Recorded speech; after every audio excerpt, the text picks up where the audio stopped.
নমস্কার বন্ধুরা, ঐশীস কিচেনে সবাইকে জানাই স্বাগত। আজ আমি একটা নতুন রেসিপি নিয়ে চলে এসেছি। আজ আমি দেখাবো মেরি বিস্কুট দিয়ে কেক। এটা খুব সহজেই বাড়িতে এই ক্রিসমাসে বানিয়ে খেতে পারবেন, বা এই ঠান্ডায় আমাদের একটু কেক খেতে ভালো লাগে, ইচ্ছা হলেই খুব সহজভাবেই কেকটা বানিয়ে খেতে পারবেন। তাহলে দেখুন আমি রেসিপিটা কিভাবে করি। দেখুন আমি এখানে 10 টাকা দামের মেরি বিস্কুট নিয়েছি। এটাকে ছোট ছোট করে কেটে মিক্সার জারের মধ্যে দিয়ে গুঁড়ো করে নেব।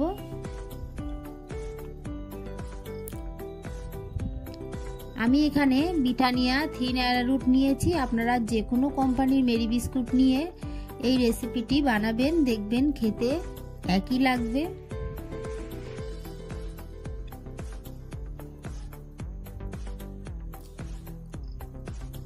বিস্কুটগুলোকে আমি ভেঙে মিক্সার জারে দিয়ে মিহি করে গুঁড়ো করে নেব।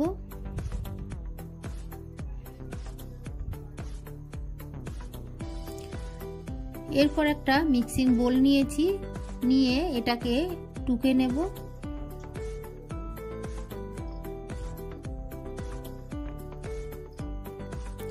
এটাকে একটু টুকে নিলে গোটা গোটা যদি থেকে যায় সেটা আর কেকের মধ্যে থাকবে না।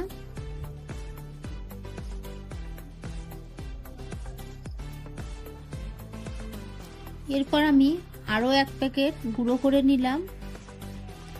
এটার মধ্যে একটু গোটা গোটা আছে, ভালো করে আমি টুকে বাকিটা ফেলে দিলাম।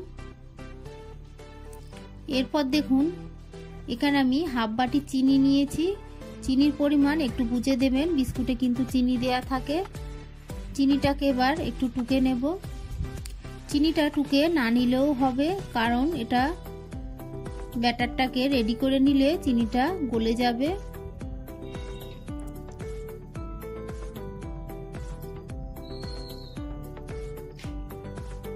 ভালো করে আমি চিনিটাকে টুকে নিলাম। এরপর দেখুন এই বাটির 4 ভাগের 1 ভাগ আমি সাদা তেল দিয়ে দিলাম।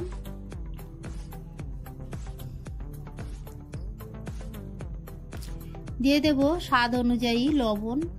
খুবই সামান্য লবণ আমি এর মধ্যে দেব। যে কোনো মিষ্টিতে খুবই সামান্য লবণ দিলে স্বাদটা বেশি ভালো আসে। এরপর দুধ দিয়ে ভালো করে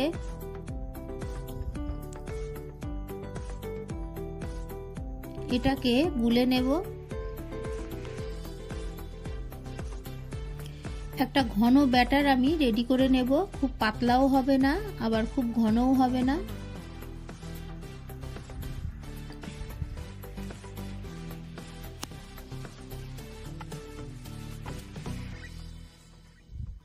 দেখুন আপনারা তো দেখেই বুঝতে পাচ্ছেন আমি কতটা পাতলা করে নিচ্ছি। দেখুন এইভাবে টপ টপ করে পড়তে থাকবে, তেমনই পাতলা করতে হবে।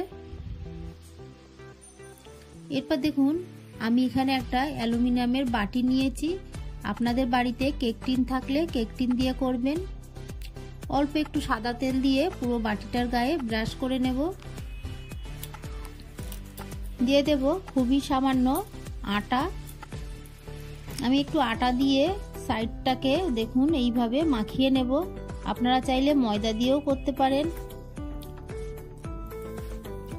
বা আপনাদের বাড়িতে যদি বাটার পেপার থাকে তাহলে এসব করার দরকার হয় না। বাটার পেপার দিয়েই ঢেলে দিয়ে কেকটাকে রেডি করা যায়। বাটিটাকে এক সাইডে রেখে দেখুন এখানে একটা বাটিতে আমি কিছুটা টুটি ফুটি নিয়েছি। এর মধ্যে দিয়ে দেব চীনা বাদাম।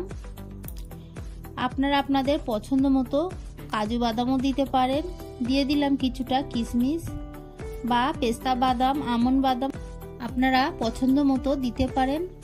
দেখুন একটু আটা দিয়ে ভালো করে আমি টুটি ফুটির গায়ে মাখিয়ে নিলাম। এরপর ব্যাটারে দিয়ে দিলাম। এই আটাটা মাখিয়ে নিলে টুটি ফুটিগুলো কেকের তলায় চলে যায় না, সেই কারণেই একটু আটা মাখিয়ে নিতে হয়। ভালো করে এবার মিশিয়ে নেব। এটা একটু ঘন মনে হচ্ছে, তাই আমি আরো একটু দুধ দিয়ে ব্যাটারটাকে রেডি করে নেব। এরপর দেখুন একটা ইনোর প্যাকেট নিয়েছি, ইনোর প্যাকেটটা পুরোটাই দিয়ে দেব। আপনাদের বাড়িতে যদি বেকিং পাউডার বেকিং সোডা থাকে তাহলে এই দুটো দিলে ইনো দেওয়ার দরকার হয় না। ইনোতে এই দুটোই থাকে বলে আমি শুধু ইনোটা দিয়েই কেকটা বানাবো। খুবই সামান্য দুধ দিয়ে দিলাম, দেখুন ইনোটা সঙ্গে সঙ্গে ফুলে যাচ্ছে। এবার পুরো ব্যাটারের সঙ্গে মাখিয়ে নেব। ভালো করে আমি মাখিয়ে নিয়েছি, এরপর বাটির মধ্যে ঢেলে দেব। একটু ট্যাপ করে নেব। আগে থেকেই দেখুন আমি গ্যাসে একটু লবণ দিয়ে কড়াটাকে গরম করে নিয়েছিলাম। এরপর বাটিটাকে দিয়ে ঢাকা দিয়ে দেব। ছিদ্রটাকে একটা কাগজের টুকরো দিয়ে বন্ধ করে দিলাম।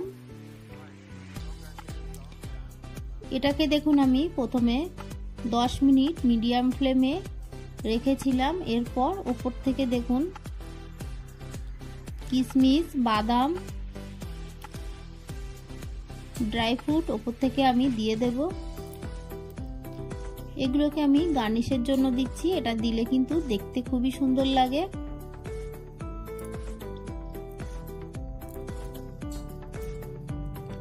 এরপর একটু টুটি ফুটি দিয়ে দিলাম। আপনারা আপনাদের পছন্দ মতো ড্রাই ফ্রুট দেবেন।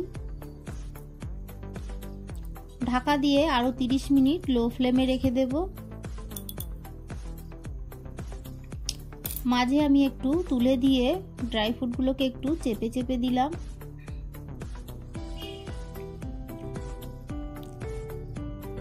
ঢাকা চাপা দিয়ে 30 মিনিট পর আমি আপনাদের দেখাচ্ছি। দেখুন কেকটা মোটামুটি রেডি হয়ে গেছে। আমি একটু চাকু দিয়ে ফুটিয়ে দেখব। দেখুন চাকুর গায়ে লাগছে না। আমি ঢাকা চাপা দিয়ে আরো 5 মিনিট লো ফ্লেমে রেখে দেব। 5 মিনিট পর ঢাকাটা তুলে আমি আবারও একটু চেক করে দেখে নিলাম। দেখুন কোথাও কিন্তু লাগছে না।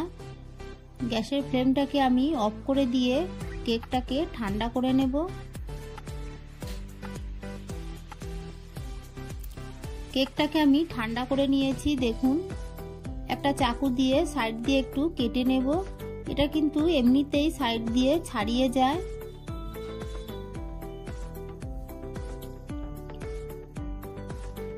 এরপর একটা প্লেট নিয়েছি, এটা দিয়ে দেখুন উল্টে দেব। খুব সহজেই কিন্তু কেকটা বাটি থেকে ছাড়িয়ে যায়। আর কালারটা দেখুন কতটা সুন্দর এসেছে আর খুবই নরম হয়েছে কেকটা। হালকা হাতে আমি কেকটাকে উল্টে দেব। আপনাদের কেটে ভেতরটা দেখাচ্ছি কতটা সুন্দর হয়েছে। দেখুন কতটা সফট আর নরম হয়েছে, আর কালারটাও খুব সুন্দর হয়েছে, আর খেতেও কিন্তু দারুণ হয়েছে। আমার এই রেসিপিটি আপনাদের ভালো লাগলে প্লিজ আমার চ্যানেলটিকে সাবস্ক্রাইব করে পাশে থাকা বেল আইকনটি ক্লিক করে দেবেন। তাহলে আমার নতুন নতুন ভিডিওর নোটিফিকেশান আপনাদের কাছে পৌঁছে যাবে। রেসিপিটি ভালো লাগলে একটা লাইক করতে ভুলবেন না। রেসিপিটি কেমন লাগলো আমাকে কমেন্ট করে জানাবেন। ভালো থাকবেন, সুস্থ থাকবেন। এইভাবে বাড়িতে কেক বানিয়ে আমাকে জানাবেন আপনাদের কেমন লাগলো। পুরো ভিডিওটা দেখার জন্য সবাইকে জানাই অসংখ্য ধন্যবাদ।